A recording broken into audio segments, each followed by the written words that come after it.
much. Hi. Welcome to Fort Atkinson. Have you been to Fort Cordelia. Atkinson before? Hi, nice to meet you. And your name's Joan?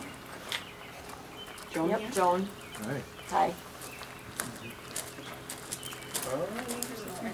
Okay, you remember? Okay, if you recognize the one with the blonde hair, I'll be amazed. That's Linda Dunn. Oh my God! And you're Dan Morgan. Yes. Hi, it's nice to see you again. I'm sorry I didn't say anything in the elevator to you, and I assume that's your wife. Yeah, it's Hi, I Cordelia. didn't recognize You maybe didn't have your And coffee that's yet. Julie, I know, I still don't. I'm still my Julie. wife Cordelia. Okay. My husband's saying I shouldn't drive before I have my coffee, and I'm starting to believe it. We went for a walk. She had to go to Dunkin' Donuts and get a triple espresso or This something. is Audrey, my wife. Hi, nice to meet you. I'm Julie. Hi. Julie, hi. Hi. Oh, God. So where are we? Can we go inside? Yeah, come on in. So this Here. is Steve. He's our tour guide. I'm your tour for guide, this. and I can answer any question you want about this whole project. Okay. But I'll give you guys, when we Wonderful. get the whole group here, I'll give you a Okay, little. I don't know who else is coming because There's two more people walking up. There are? Okay. Perfect. Who's coming? I was kind of Bill- thinking Oh, that Sharon there'd be a little worked place out pretty somewhere easy. to park Yeah. when we got here. Y'all need And I no thought, problem. do I park in that car or what? She'll always be. You know, everybody will always be. Yeah, or does that go back to a And parking I suppose all of the spot? above Town would have food. been fine. That's easy. That is. Why is it easy? Because you don't have a maiden name and that you Ah. have to now remember the married name. Of course, I've seen the list of that name. And then I've changed my for name. years now, so Yeah. I got that. But it's still, you still alphabetize under, Joan Odd Baker, not under the B's, because I would never know otherwise. So, does anybody heard of Chris Kirschensteiner? Because I know she lives here. Does she not participate? She has not. She lives in Fort? Yeah. I'm I a didn't know that. Facebook She lives in lawyer, the that's old the only reason I'm courthouse on on it. the hill. Right, right. That was her grandma, I think her grandmother's house, Mary Horn, I think Yeah. was her grandmother. Mary Hord and Mark Kirchensteiner's mother were sisters. So it's her, yeah, that'd be her Yeah. grandmother's. So- Yeah. Yeah, I think she's a lawyer. Yes, I don't know that she's still practicing, is she? I believe so in Madison. Oh. Yeah, I think she's actually a lawyer for like, Disabilities. yeah, social causes kinds of things, so good for her. Well, okay. Well, I'll give you guys a quick This is nickel Steve. tour. Hi, I'm Steve Mode. Let's see, you guys are, let's see, I had a sister, but I think Linda Mode was. It's a year ahead of us. Yeah, I Yeah. think so. Yeah, I think hers Yeah. was last year. Well, anyway, this is Homerson's Pond. A little bit different than what you guys remember. How many people skated on Homerson's Pond? Okay, and we're forming a club called I Bled on Homerson's Pond. How many people? Yeah, you know, everybody did. Well, you know, with Homerson's Pond, it was a place that was really special to me as a kid. You know, this is where we grew up. And my grandmother, you know, my dad grew up about 6 doors up the hill and he lived here. And so after he died, you know, I just had this vision because the park was in a ruin. You know, it was just a mess. They didn't do anything, there's no skating, you know, nothing going on down here. No skating. Yep, yeah, there was nothing. And so the pond is actually, it was washed out between here and the Bark River. And so the water level fluctuated tremendously. So there's actually 30 inches more water in the pond than when you guys were kids. Because it's been. Dredged it out? We didn't dredge it, we actually raised the level of the pond. We fixed a breach that was, there's a little thin isthmus between this and the Bark River. And so we were able to repair that, and that's been bad since the 60s. And, you know, we've met some terrific. Can you get in here off the river then if you were in a kayak or a canoe? You'd have to portage over about 8 feet. Okay, 'cause that's why I You know, couldn't find well, let's nobody. see, a month and a half ago, you could. Yeah, Well, I that's- kind of wait for the water to go down, Yeah. at least you can at least see the island over there. Exactly. So, you know, right now it's at the level where it will stay. But we had a dream to bring this park back to life and bring skating back to Fort Atkinson. And last winter, we had 41 days of skating here, that we had open skating with the shelter staffed, which we're pretty proud of. Everything you see here, 85% is volunteer labor. When you guys go inside, this looks neat. And what's really cool is to see people go downstairs and they see the fireplace and they say, hey, this is really cool. Then they go upstairs and they go, oh, wow. You know, we designed the building. It's Well, this was, well, I like my quiz here. Why is this pond here? Does anybody know? Well, I read the sign, so. Yeah, oh, you read the sign, okay. Oh, You know, why is Homerson's Pond here and why is it named Homerson's Pond? Well, I'm assuming for somebody. Yep, a guy by the name of William F. Homerson, who was a local brick maker. This was the brickyard. When you go up the hill and see the water tower, in 1901, 100% of those brick came out of this pond. This is where they mined the clay that made the brick that built Fort Atkinson. So downtown, almost all those buildings are Homerson Pond brick. You know, and it's this cream-colored brick, which is pretty unique to this area of the country. And these are all recovered brick, and these are actually, it's kind of funny, these are actually Kemeter brick. They came from the Kemeter Brickyard in Jefferson. They were actually Michael Kemeter's brick, but Michael Kemeter is a guy who trained Mr. Homerson in how to make brick. So we, you know, it's kind of funny. My claim to fame, I want it to be that I was the only person who ever got a City of Jefferson backhoe to load a Fort Atkinson dump truck. You know, so they gave us 22 truckloads of brick, glass, wood, you name it. They tore down some houses and they dumped them in the compost site, and we used volunteers to clean 17,000 brick for this. Oh my. And How they do you came clean, how do you clean it?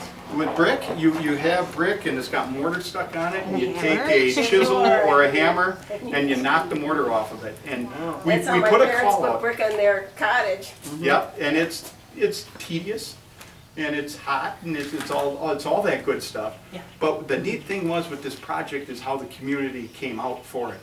You know, we had all these piles of brick, and we put a call out in the newspaper and on social media, and we had 65 people show up the first day to clean brick. We cleaned 7,000 brick on a Saturday morning, and it was just amazing that happened. And that's the way this project has been all the way through. You know, all the wood, everything here was all done volunteer. We had people donate space and everything, and money. You know, there's because we're in the floodplain, there's the engineering. You know, we designed the building. We literally designed it ourselves, and 100% of the people who worked on it are all local people.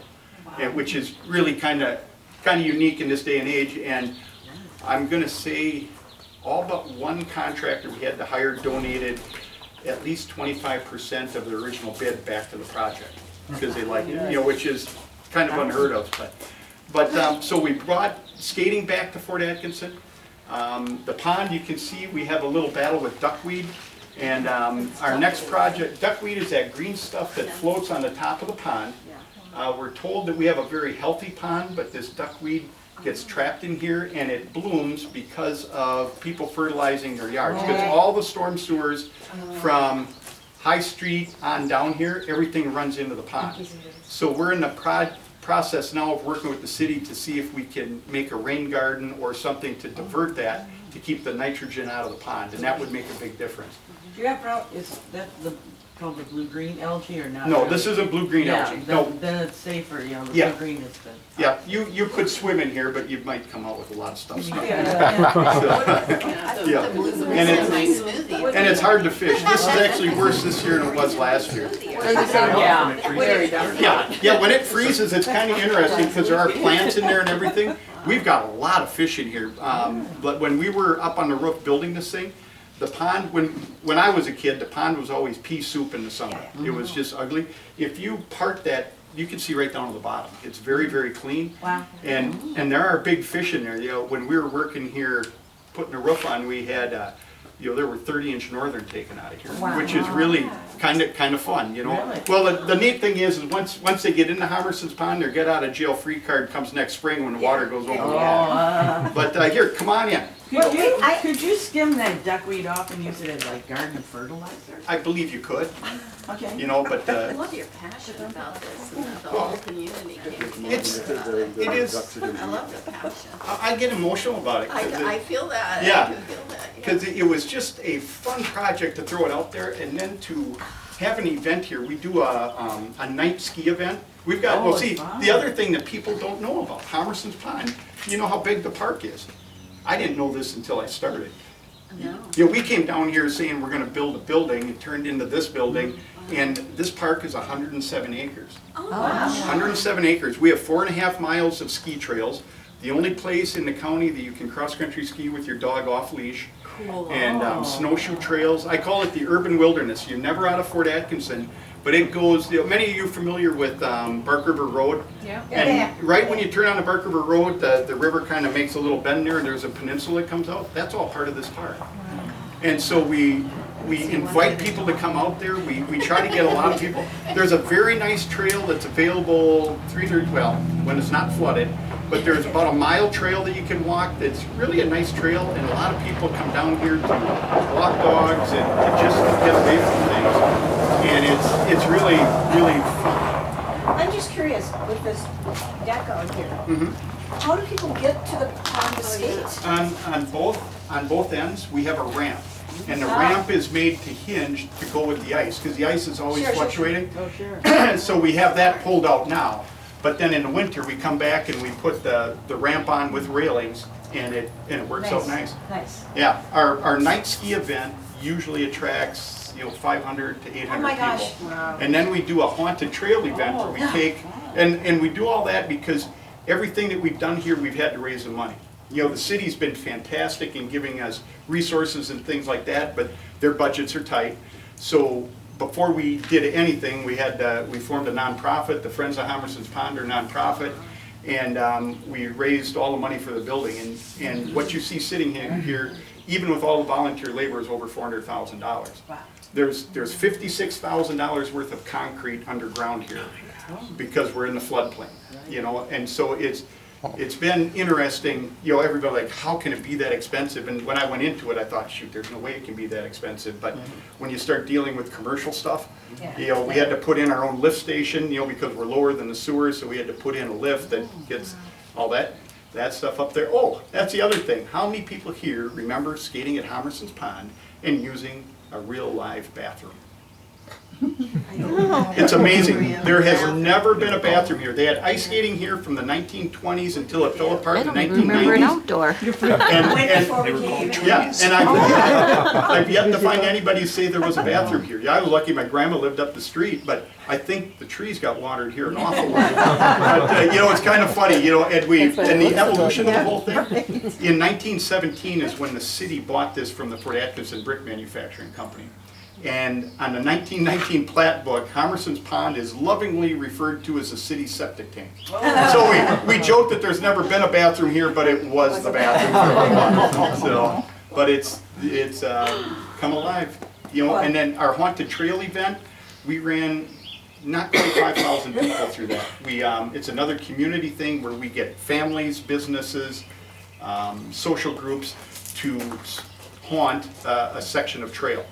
And then we do it for a donation. Everything we do is donation because we don't want a family to come down here. You go to a lot of haunted houses and it's like $20, $25 a head. You got a 5-person family, that's ridiculous. So we just ask for donations, and we'll make $7,000 or $8,000 that we use for staffing the building, or for we bought equipment to get snow off the pond. We got an ATV with a broom and things like that, and it's just really remarkable. But come on in.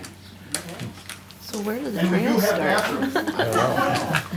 I always wanted to come down here and hike, but I never know where the trails start. Oh, well, they've got, Well, when we were here last year, they said they could swing up the. You must be Matt. hi Matt, how are you? How you been? How you been? Good. My wife Marty. Marty, how are you? This is amazing. Well, I never knew this existed, so. And these two are here, so this is 100% floodplain. So we had to figure out how do we do this building, and not be a burden on the city. So the doors, you'll see where all the brick goes and our posts on the outside. The posts on the outside are 1 foot higher than the 2008 flood, which is the absolute benchmark flood here. That was a 500-year flood. Oh, yeah. So the water would have been this high in this building in 2008. Wow. And so we made everything so there's no wood that touches that. It's all concrete and steel. And we designed it to open up these doors. So these doors, right now they're rolled to the side, but we made the hardware so that those doors can swing up so they don't get wet. We let the water run through the building. Obviously we take all this stuff upstairs and then we come in and clean it up when we're all done.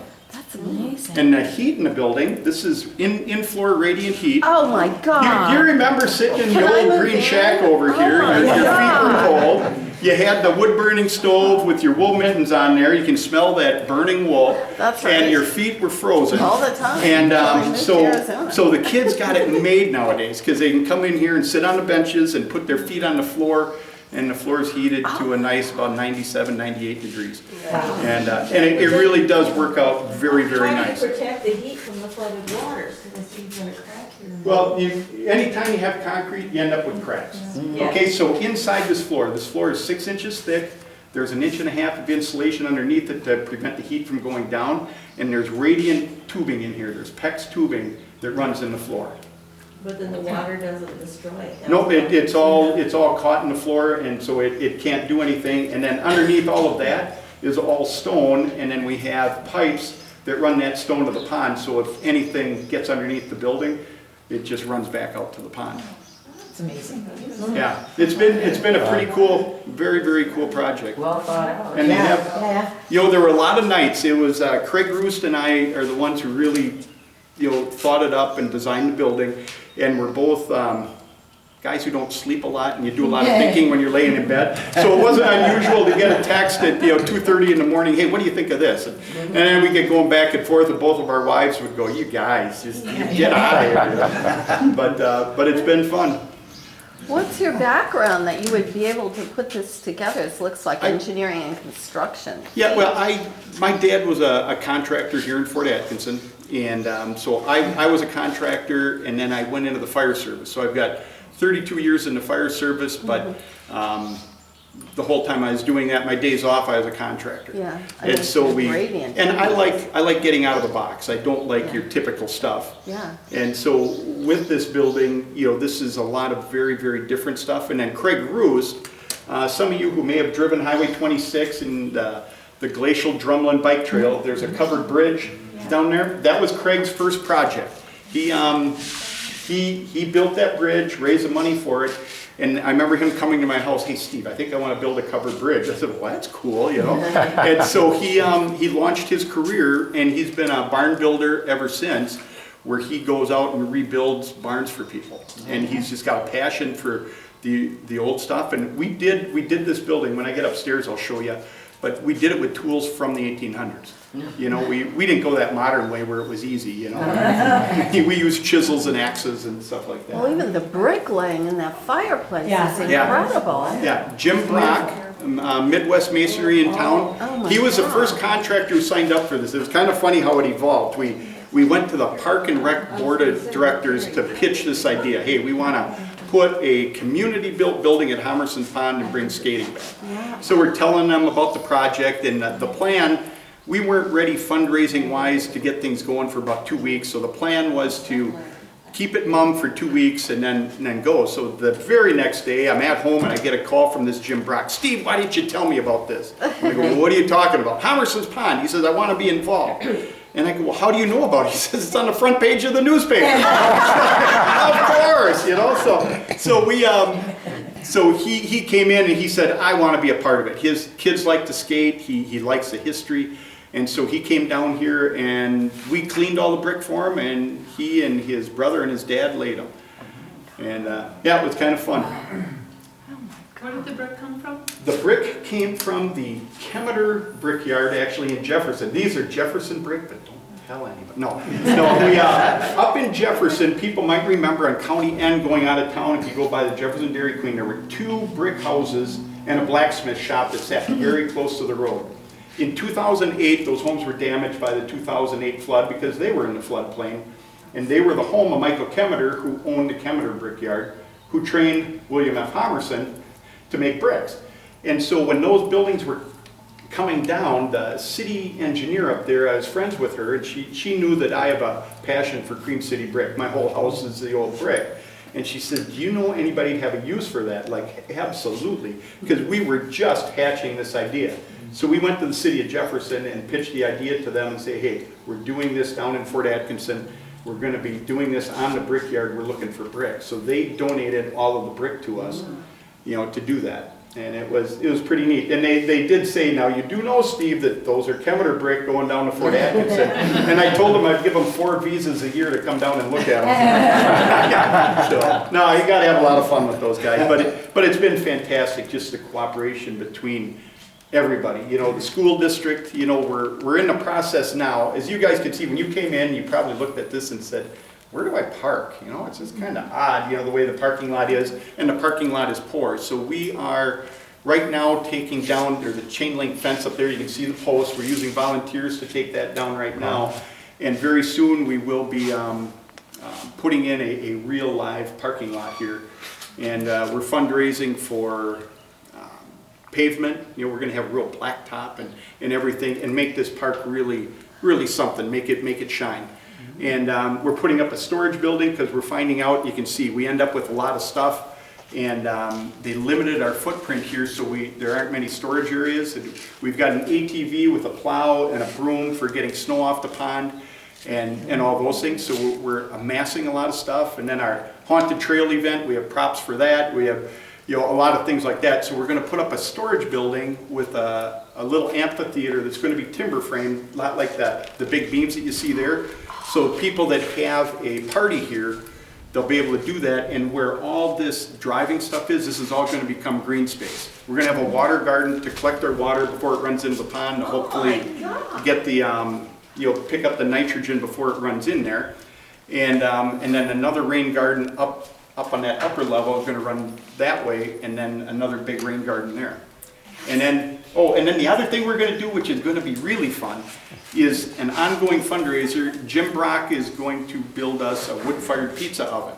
So we're going to have a wood-fired pizza oven down here, and then once a month we want to have Homerson Pond Night, where a certain Saturday night a month is Homerson Pond Night, where we'll have entertainment down here, and people come down, and for a donation, you get your dough, you make your pizza, we put it in the wood-fired pizza oven, you bring your own beverages, and we just have a community night down here. That'd be nice. So, yeah, I think it'll be really, really neat. And that really stemmed from where I kind of got this idea up in Grand Marais, Minnesota, at a timber framer seminar. On Saturday night, we had 80 people in this class, and they fed 80 people in a half an hour. And they had a wood-fired pizza oven. And I thought, that is so cool. You know, you go and you have like an oversized ping pong paddle, you roll out your own dough, you put your own macons on, you put your cheese on, you grab your beer, you walk outside, you give a guy your paddle, and when your beer's about that far down, they give you your pizza back, and it's like, this is really cool, yeah, we gotta do this. So, but here, we'll take a run upstairs, I'll take a hop.